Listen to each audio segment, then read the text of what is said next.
Look, my name is Uche. I am a life coach and a content creator.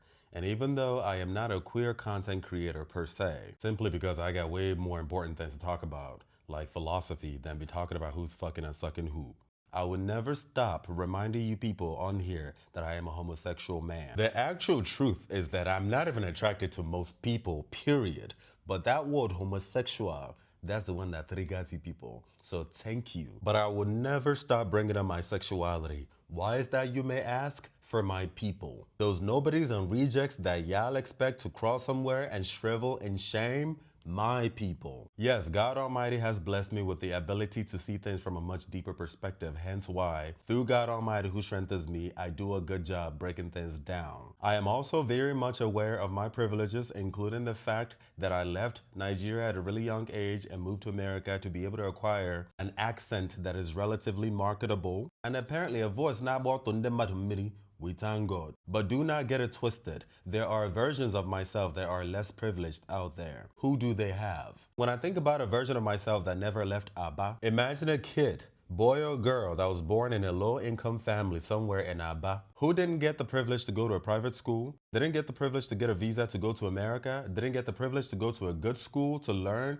to earn degrees that they could use to make their own money and live comfortably without sucking up to anyone else. They didn't get the privilege to travel the world. They didn't get the privilege to earn some type of income by him or herself, so they are not begging desperately for money. Perhaps they didn't even get the privilege to have any type of good looks. Don't be saying me, I find like that too. But we feel manage them small. We thank God. Who is speaking up for those people? Yes, I see a lot of queer content creators online, yes. A lot of them are in comedy, and yes, we all do appreciate comedy, myself included. But that's all a performance. Who are these people going to for life lessons? Undiluted things that speak deep to your soul. Things that are very critical in life. Because there's not a whole lot of queer content creators out there that I give two shits about. No disrespect, I'm not trying to be shady. I'm just keeping it real, Chad. In this capitalistic ass world, everybody's packaging with thank God. Who else is going to keep it real with them the way it needs to be said? While being humble and empathetic enough to understand that we have different realities without being condescending and making them feel less than. Just like some of your pastors and motivational speakers will do.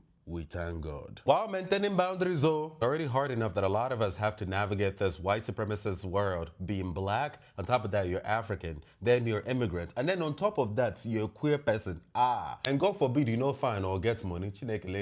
Those are my people because representation matters. And if you, who is a heterosexual, is able to take truth and power from my words, it is extremely important that my own people take power from my words as well. If you know like MJ or transform a whole go, we thank God.